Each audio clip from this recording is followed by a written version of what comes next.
Hola, yo soy Andrés Din y en este video vamos a ver las últimas dos secciones de la unidad 3.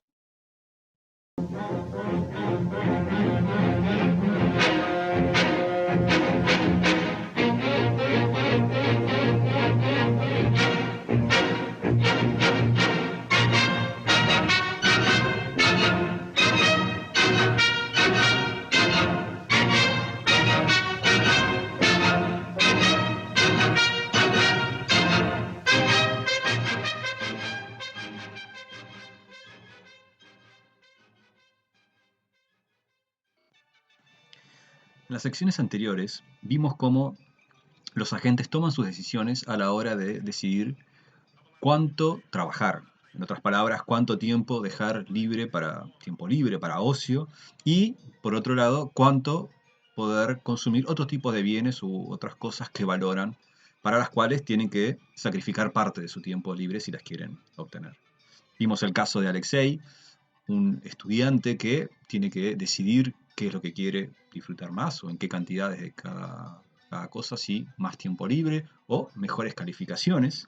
Vimos el caso de Ángela, que lo que tenía que decidir era entre su tiempo libre y más producción de granos, o sea, más alimento para tener para consumir. Y después también te propusimos que te imagines a vos en el futuro como una persona que vende su trabajo y obtiene un salario y decidiendo cuánto quería tener de tiempo libre o de un mayor salario que le permitiera obtener mayores bienes de consumo. Este era el problema que enfrentaba Alexei, un estudiante de, supóngase, de análisis de las interacciones económicas, que tenía que elegir cuánto tiempo libre tener y cuál era la calificación que podía esperar obtener a fin de curso.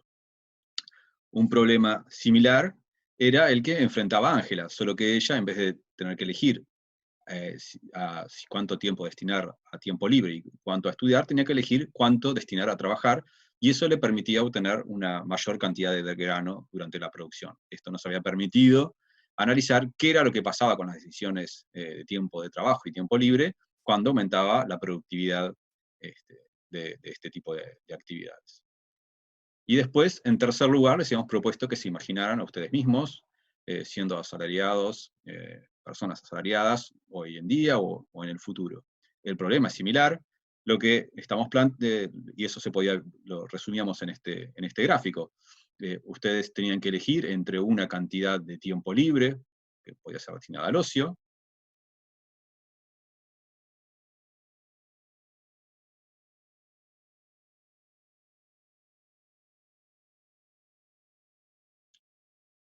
y una cantidad de consumo de bienes. El mismo se obtenía a través de un ingreso que era el que ustedes conseguían trabajando.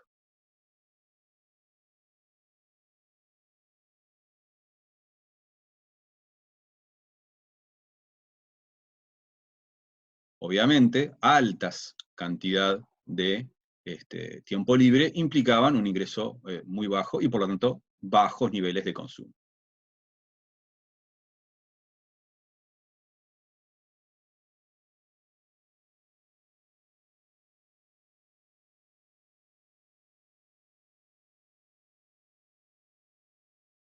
Por el contrario, para poder tener un alto nivel de consumo tenían que tener muy poco tiempo libre. La única diferencia entre este gráfico y los gráficos anteriores era que en este caso la restricción, o sea, la frontera factible que enfrentaba esta persona trabajadora, tiene una forma lineal y no una forma cóncava como las anteriores. Eso se debe a que, a diferencia de lo que sucedía en los dos casos anteriores, cuando un trabajador, una trabajadora, trabaja más tiempo o más horas, por esas horas adicionales, obtiene siempre el mismo ingreso, ¿sí? Mientras que en el caso de Alexei o de Ángela, a medida que destinaban más tiempo a trabajar o a estudiar, lo que iban obteniendo era cada vez menos ya sea de bienes de consumo o de calificaciones.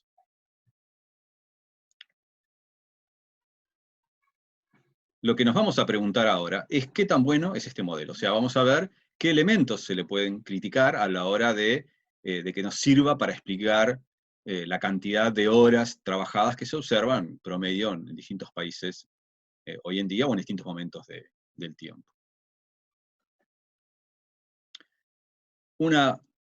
Dos preguntas que nos podemos hacer son las siguientes, y son las que vamos a utilizar para analizar qué tan bueno es el modelo. La primera tiene que ver con cómo es que cómo es que la gente elige la cantidad de tiempo destinado a trabajar.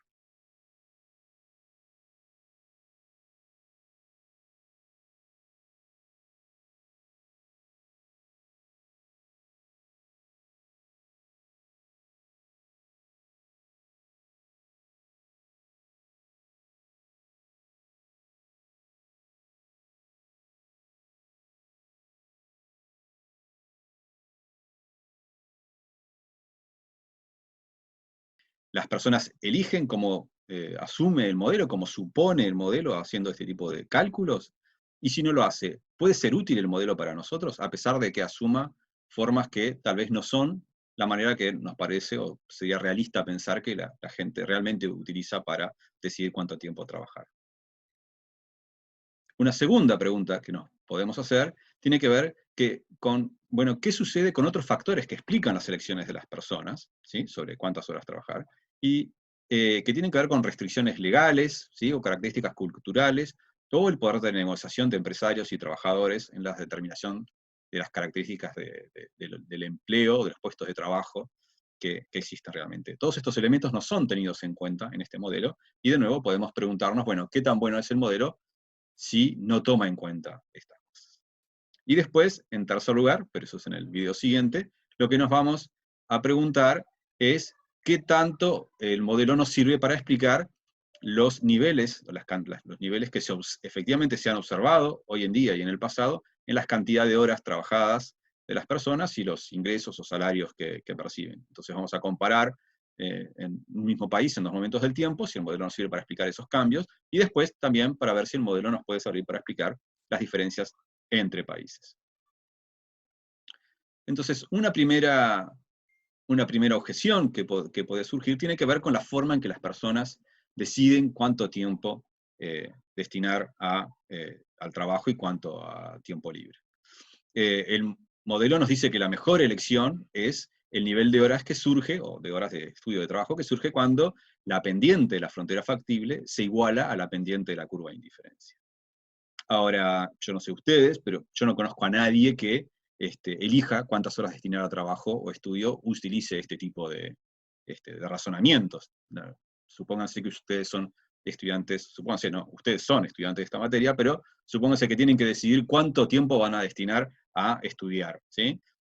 Dudo que alguno de ustedes se proponga estimar la pendiente de su curva de indiferencia y para decidir, bueno, con qué nota pueden esperar aprobar este curso. Lo mismo sucede con las personas que van a trabajar. Entonces, ¿qué tiene que ver esta forma de que el modelo asume que la gente, que la gente razona o es el mecanismo de toma de decisión de las personas con lo que la gente hace día a día? ¿Qué tiene que ver? La gente toma decisiones sin conocer los conceptos de tasa marginal de sustitución y tasa marginal de transformación. De hecho, yo mismo, que sí conozco esos conceptos, jamás los he tomado en cuenta para decidir cuánto tiempo trabajar o cuánto tiempo estudiar. Entonces, ¿puede ser útil un modelo que ignora la manera en la cual las personas realmente piensan y de hecho asume que las personas piensan de otra manera? Una primera respuesta a esto la dio el economista Milton Friedman, que él lo que planteó es que este modelo y otros similares, ¿sí? No plantean que la gente realmente, ¿sí? Razonan de esta manera. Las personas no hacen este tipo de cálculos. Pero lo que plantea Milton Friedman es que si la gente en los hechos toma decisiones como si hubiese hecho los cálculos, o de una manera aproximada, como si hubiese hecho este tipo de cálculos, o hubiese usado el modelo, entonces el modelo es bueno, ¿sí? Milton Friedman plantea, por ejemplo, que si las personas toman una decisión sobre cuánto tiempo destinar a trabajar o a estudiar, y después no están conformes con esa decisión, eso les permite hacer algún ajuste posterior, un ajuste sucesivo de tipo prueba-error, pueden decidir en realidad destinarle más tiempo a trabajar, menos tiempo a trabajar, y ese tipo de comportamiento, que puede llevar cierto tiempo, ¿sí?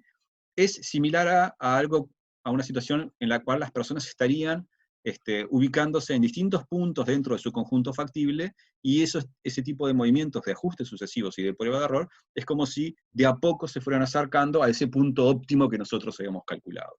¿Sí? Entonces, lo que dice Friedman es, bueno, está bien, las personas obviamente no razonan de esta manera a la hora de tomar este tipo de decisiones, pero si se comportan como si hicieran el razonamiento, entonces el modelo es bueno. Eh, Bajo esta línea argumental, la teoría económica puede ayudar a explicar o a predecir lo que hacen las personas, aun cuando las personas no sean capaces de replicar estos cálculos matemáticos que son los que los economistas y las economistas usamos o desarrollamos en estos modelos.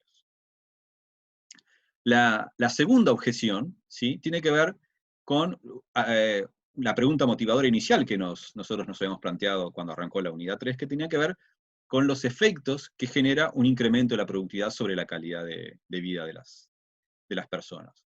¿Sí? Un aspecto poco realista de este modelo, o de los modelos que vimos, es que habitualmente son los empresarios y no las personas que trabajan, trabajadores y trabajadoras, quienes eligen la extensión de la jornada laboral de los puestos de trabajo. Si ustedes han ido a buscar trabajo, o lo fueran a hacer en el futuro, seguramente van a ver que es el empresario quien les ofrece un paquete cerrado, digamos, que implica ciertas características del puesto de trabajo al cual ustedes están postulando, ¿sí? Que tiene que ver con la remuneración que van a obtener, las tareas que van a desarrollar, y entre otras cosas está qué tan larga es la jornada. Difícilmente eso es algo que ustedes puedan ir y negociar a la hora de tener un puesto de trabajo, ¿sí? Entonces, si bien una vez que ustedes han conseguido un puesto de trabajo, si bien ustedes podrían ir a plantearle a su superior jerárquico o a la persona que es la dueña de la empresa que quieren modificar su jornada de trabajo, esto en general es algo poco habitual y son muy pocas las personas que trabajando en una empresa tienen realmente la posibilidad de hacer valer sus preferencias adentro de la empresa, ¿sí? Otro elemento poco realista del modelo tiene que ver con que, además del hecho de que son los empresarios los que influyen más en la extensión de la jornada de las empresas, de la jornada de trabajo, tiene que ver con que además existen restricciones legales. O sea, en muchos países, en Uruguay por ejemplo, es la ley la que establece techos, ¿sí?, topes en la cantidad de horas semanales que se puede pretender que este, un trabajador trabaje, ¿sí? Esos topes varían por países. Por ejemplo, en Bélgica y Francia el límite es relativamente bajo, en comparación a otros países, de unas 35, 39 horas semanales, mientras que en México el límite llega a las 48 horas semanales, y en Kenia es aún mayor. Entonces, todo esto puede llevarnos a pensar, bueno, si todas estas cosas limitan la capacidad que tienen las personas de elegir la cantidad de horas que van a destinar a trabajar, uno puede preguntarse si esto uno puede considerar que aún así el modelo es bueno para explicar este tipo de decisiones. Entonces, así como veíamos que había algunos argumentos para pensar que, a pesar de que las personas no hicieran los cálculos que asume el modelo para tomar las decisiones, igual el modelo podía ser útil o ser bueno, lo mismo podemos decir sobre este tipo de elementos como la influencia de la cultura o la política en las decisiones de las personas. Entonces, uno podría pensar que es posible que los cambios en las horas de trabajo, en el tiempo y entre países, reflejen, no totalmente, pero sí parcialmente, las preferencias de los y las trabajadoras en cada país. ¿Cómo, a través de qué mecanismos puede suceder que este tipo de preferencias se reflejen? Bueno, uno tiene que ver con el hecho de que en gran parte de los países, en las economías capitalistas hoy en día, existen sistemas políticos democráticos. Entonces, las preferencias de las personas se pueden manifestar, se pueden expresar, digamos, a través del mecanismo del voto. Si un gran porcentaje de la población trabajadora en un país estuviese convencida que quiere jornadas de trabajo más cortas, ¿sí?, podría perfectamente apoyar partidos políticos que tuvieran entre su programa electoral la reducción de la jornada laboral por ley, ¿sí? Entonces, si esa posición, de ese tipo de preferencias, fuese mayoritaria en un país, probablemente un partido político que lleve en su programa de gobierno este tipo de propuestas de medidas, ganaría las elecciones y después podría implementarlas. Entonces uno podría decir, bueno, si las personas realmente estuviesen disconformes con el tiempo que destinan a trabajar y quisieran más tiempo de ocio y quisieran limitarlo, entonces lo que habrían hecho es impulsar esto a través de las plataformas de los partidos políticos. Entonces, si nada ha cambiado en los países, y bueno, debe ser porque las personas están conformes con la extensión de la jornada laboral, o por lo menos la mayoría de las personas lo están.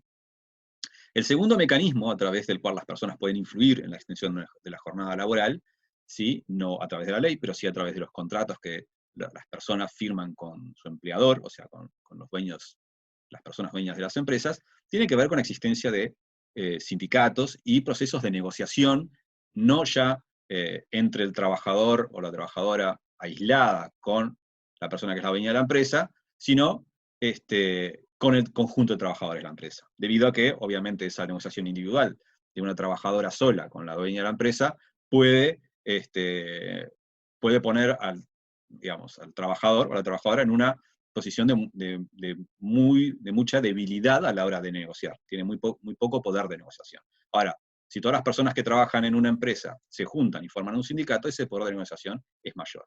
Y a través de este tipo de proceso de negociación, uno podría pensar que podrían llegar a negociar con la empresa una jornada de trabajo más corta. ¿Sí? Entonces, tenemos por un lado el mecanismo del voto y por otro lado la existencia de sindicatos, que son dos mecanismos a través de los cuales las preferencias de las personas que trabajan en un país pueden expresarse y tratar de que la duración de la jornada de trabajo se modifique. Obviamente, esto implica que este tipo de actividades estén permitidas, o sea, implica que haya países democráticos y países que no prohíban la existencia de sindicatos, ¿sí? Como es el caso de Uruguay, pero bueno, han habido durante la historia de nuestro país y en otros países del mundo y en otros países actualmente, donde no existe ni el derecho al voto, ni son legales o están permitidos los sindicatos. Pero claramente un modelo tan simple como el que nosotros estamos considerando no nos permite contar toda la historia completa, y tanto las explicaciones culturales como las políticas son relevantes para entender qué fue lo que pasó en los últimos 150 años con las horas trabajadas y los niveles de ingreso. Entonces, pero no estamos diciendo que el modelo pretenda contar toda la historia completa, sino lo que nos interesa es ver si es útil, si es bueno para explicar al menos una parte de esa historia. Ahora, vimos cuando discutíamos o hablábamos de qué tan bueno era un modelo si no tomaba en cuenta la forma en la cual realmente piensan las personas, vimos que este modelo hace muchos supuestos que podríamos decir claramente, no son realistas. O sea, las personas no realizan este proceso de razonamiento, de cálculo para definir cuántas horas trabajar. Para que el modelo funcione, hay que asumir que las personas son totalmente racionales, o sea, utilizan el cálculo para tomar sus decisiones, ¿sí? Son egoístas en el sentido de que están pensando y tomando este tipo de decisiones considerando únicamente su interés personal, y que su objetivo, su único objetivo es maximizar esta utilidad, ¿sí? O la satisfacción de sí mismo. Esto es una de las cosas que hay que asumir para que el modelo funcione. Y también hay que asumir que dejamos de lado todos otro tipo de explicaciones que mencionamos. Milton Friedman planteaba que las teorías no tenían que ser juzgadas por el realismo de los supuestos, ¿sí? Entonces decía, bueno, si son realistas o no los supuestos, eso no es lo más importante, digamos. Lo más importante es el poder predictivo de las teorías. Eso era lo que decía Friedman. Y entonces, en ese sentido, si un modelo predecía un comportamiento que después se parecía al que realizaban las personas en los hechos, entonces el modelo, según Friedman, era bueno. Entonces, según Friedman, lo único que le daba validez a una hipótesis o a un modelo era compararlo con las predicciones que surgían de esta teoría y después ver qué era lo que pasaba en la vida real, qué era lo que pasaba con la experiencia o qué surgía de la investigación empírica de los datos, ¿sí? Entonces, si de esa comparación había una similitud, entonces el modelo es bueno. Esto quiere decir que los supuestos no son relevantes o son muy poco relevantes como planteaba Milton Friedman.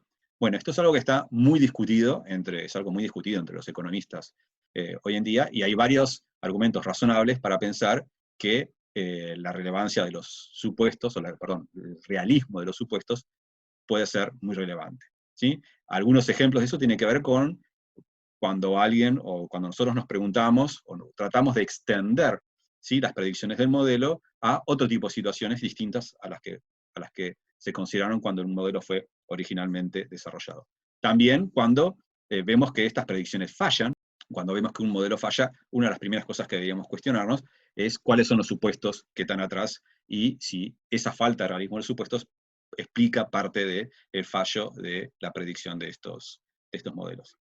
Y después, también un elemento que es, digamos, una señal de alarma, es cuando los resultados de un modelo, o sea, o las predicciones que está haciendo, dependen críticamente de algunos supuestos, y una pequeña variación en esos supuestos cambia radicalmente los resultados a los que arriba este modelo.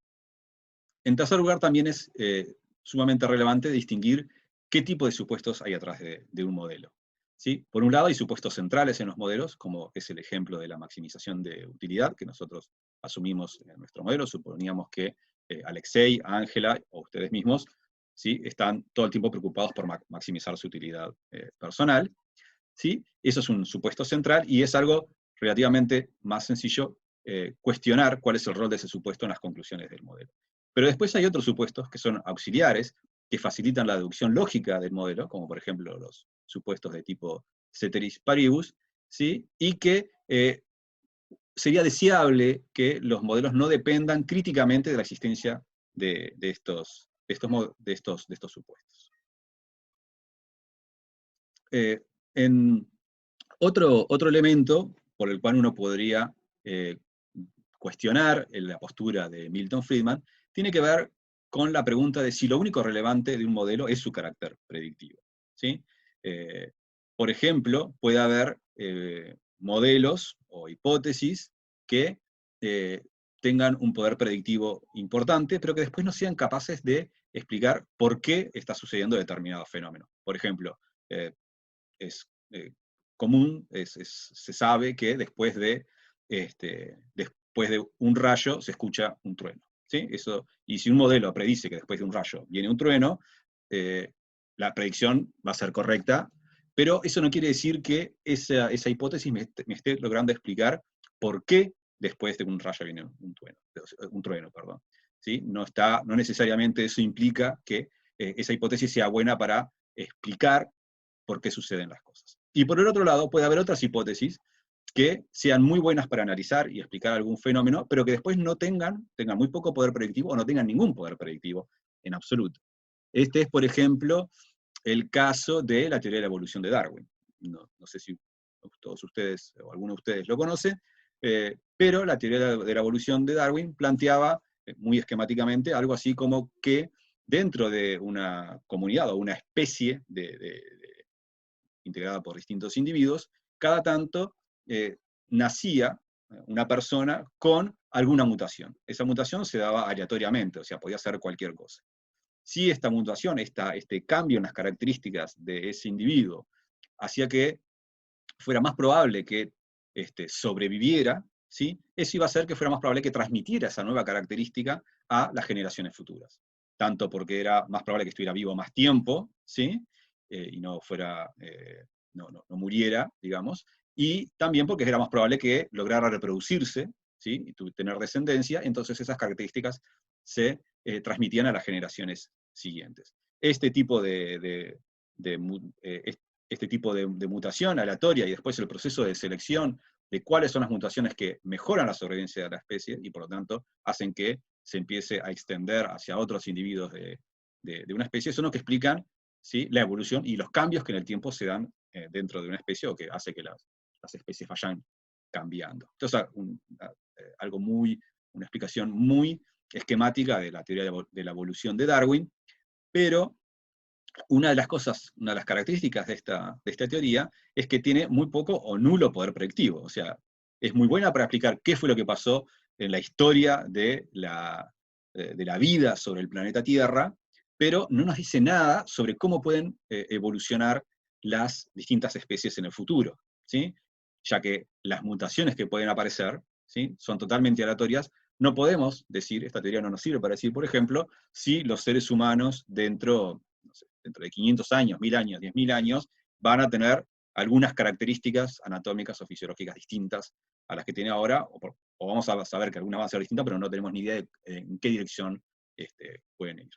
Entonces, en economía existe un debate metodológico abierto, muy fuerte, sobre la relevancia del realismo de los supuestos y sobre qué supuestos deberían ser más realistas que otros en un modelo.